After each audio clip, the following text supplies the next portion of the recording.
right, folks, what is going on? This is episode 549 of the First and Frame Rate Show. I am Via Baller. Over here, we talk about Georgia Southern Atlanta Falcons football. And today, we're going to talk about the front office because I feel like the front office has done a great job. No references today, no articles or anything. But we're just going to talk about these three guys. And I know it's not just them.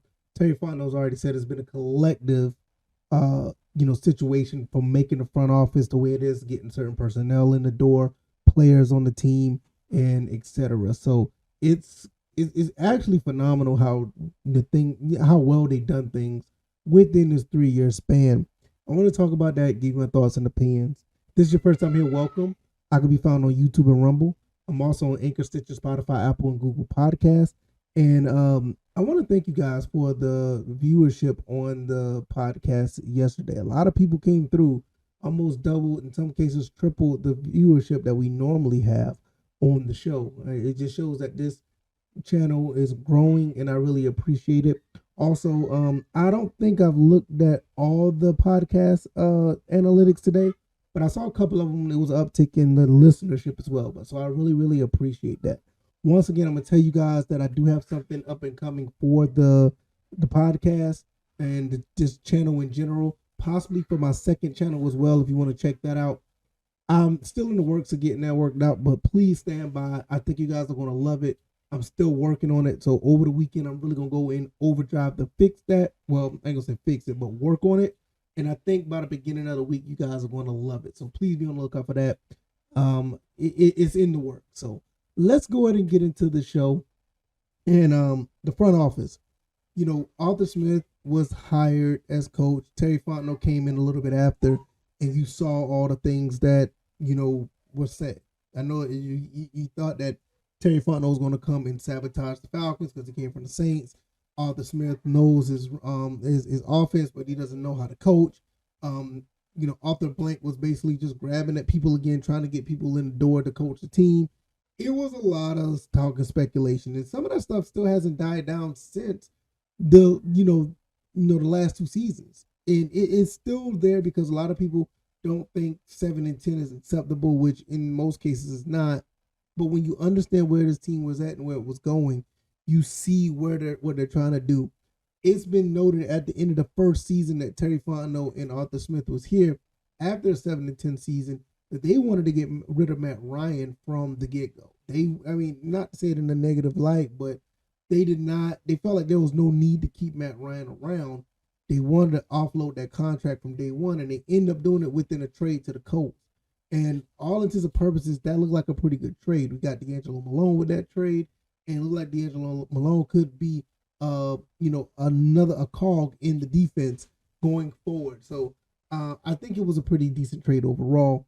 You also seen some other people that was moved on. Julio Jones, the unfortunate situation with Calvin Ridley, and we brought in some other players that was on 1-year deals in the second year, which I'll get to in a second. But that first year was kind of weird because we didn't have a wide receiver. Calvin really fell back, and Kyle Pitts, it was his first season. He ended up getting 1,000 yards, and it was a little bittersweet because you saw what we had in the future with Kyle Pitts and a couple of other rookies, but you knew we couldn't maximize what we could do because Matt Ryan was kind of like on the tail end. A couple of other veterans was around that's no longer here.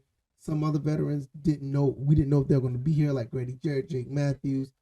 They end up being pretty much re-signed, and that looks like it was a good deal too. So it was a really good look at the end of the day how things progressed from the first season to the second. But the second season, Matt Ryan was moved to the Colts. Marcus Mariota comes in. You also draft Desmond Ridder in the third round, get Drake London, got a couple of other players, Arnold Ebiketie. Outside of that first group of guys that you drafted from the year one, and then the guys you drafted from year two, you're starting to see what they're trying to do. Unfortunately, we went 7-10 again because, in my opinion, I felt like the quarterback play just was not there. If we had better quarterback play, we could have won 10 games. In my opinion, I wholeheartedly believe that. We could have won 10 games. I think Marcus Mariota just was not the guy. But in the scheme of things, looking back on it now, it was all a big elaborate plan to get Desmond Ridder or whoever other quarterback they drafted, because they was going to draft a quarterback in that situation with Matt Ryan being gone. It was set up for them to put that quarterback in place. So it was kind of like a bridge, a stopgap. So with that being said, Arthur Smith, Terry Fontenot, the brains behind all of this, did very well with moving things from where it was year one to year two. End up still being a 7-10 season, which I feel like we underachieved. Still was able to do some things. The defense played fairly well under Dean Pease. Dean Pease from year one to year two got a lot better. The defense was getting at the quarterback a little bit more. They were doing more things with stunts. The personnel was getting used to the offense. So the front office was actually doing, like I said, some improvements. Now with Dean Pease moved on, we end up getting another defensive coordinator, the defensive line coach from the Saints. I can't remember his name. Please forgive me. I'm sorry. But I made a big video about that. And then once the 7-10 season, well, the second year 7-10 went away, and we end up, going through the whole motion of free agency, we started to realize that we have money because the Julio Jones contract, the Matt Ryan contract, the restructures of some old contracts from the old regime are off the books. We end up having almost 60 something $million in cap space. You see all the people who we signed: Jonnu Smith, Mike Collins. I just did an episode on him. Mike Anamaya. We end up getting the other linebacker that used to play for the Browns. I can't remember his name. Mike Hughes. We end up getting Jesse Bates. We also I don't even know the whole situation. Calais Campbell, is he coming in? Caden Ellis was another guy. We started getting people that was in here that could fit the mold of what Terry Fontenot and Arthur Smith were trying to do. So with all that, and I think the other personnel that we brought in, cornerbacks coach, you're starting to see what this team is doing. It's starting to be a makeup of. Yeah, we already know the whole situation that Desmond Ridder is going to be QB1. There's an article on AtlantaFalcons.com where Terry Fontenot explicitly says they're excited about their quarterback situation with Taylor Heineke and QB1 Desmond Ridder. So that's really interesting. There's something going on behind the scenes that I know a lot of us don't know. That there's a possibility that they know that Desmond Ridder has been really, really studying to be the quarterback of this team. And that's what gives them confidence. They wouldn't say that unless they seen some type of results. You know what I'm saying? I don't think they would sit there and say Desmond Ridder's our guy unless they know what type of work Desmond Ridder is putting in. So that you gotta understand there's something there for us to say, like, all right, these guys may be on point, they may be on to something.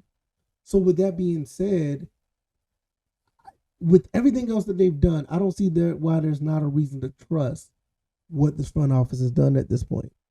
Even when things didn't look right, when things didn't look, the best, when things looked bleak from the first year to the second year and going into the third year, I think we're starting to see what it is now. We're starting to see that you got a team that's on a mission that has money to spend, and the culture is changing to where now these guys are trying to make a team into their likeness, to their vision, to what they see what is winning football.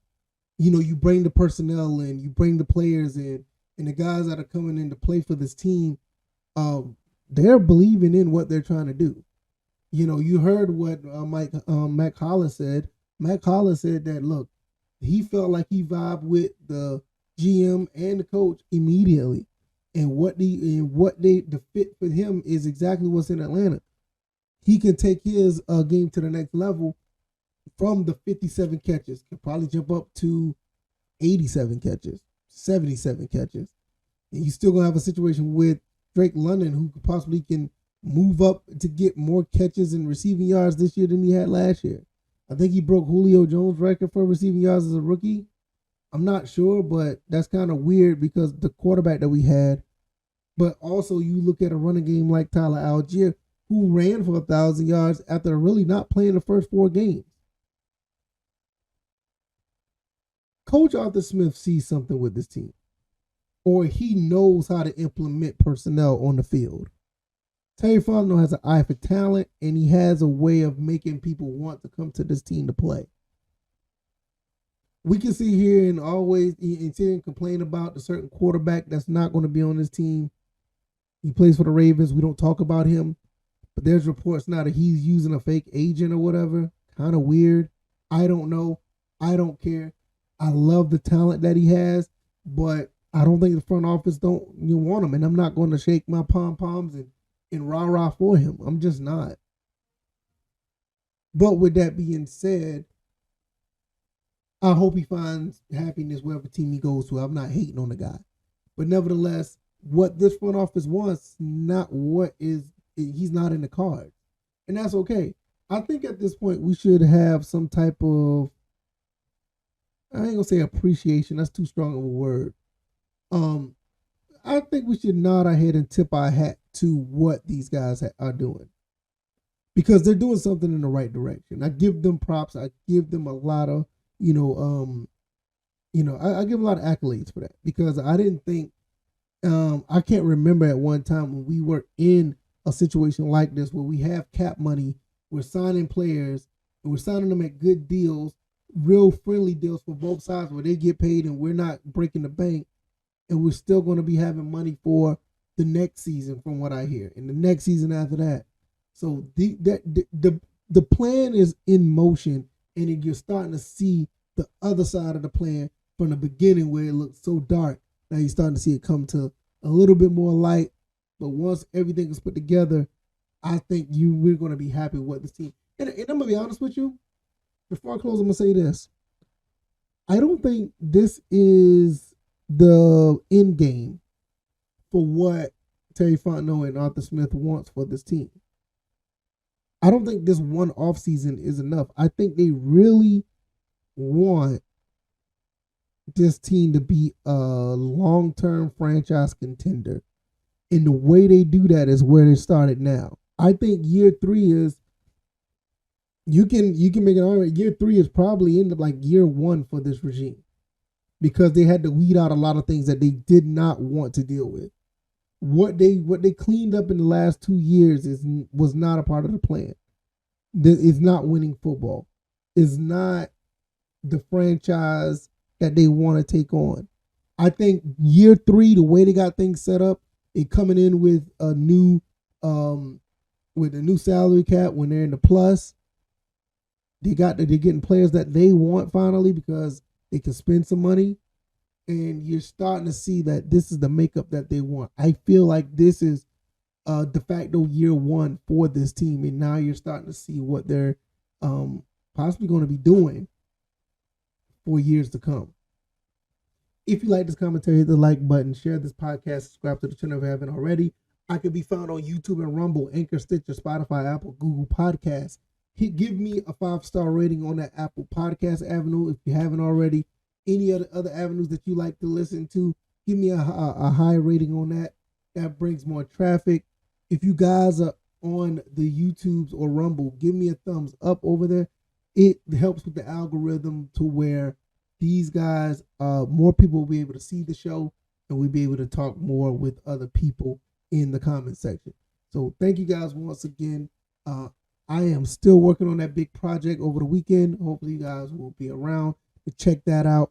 Definitely going to be, I'm going to be excited about it. Hopefully you guys are too. All right, y'all. I'm going to get up out of here. Thank you guys once again. You guys take it easy, and you guys be blessed. Peace.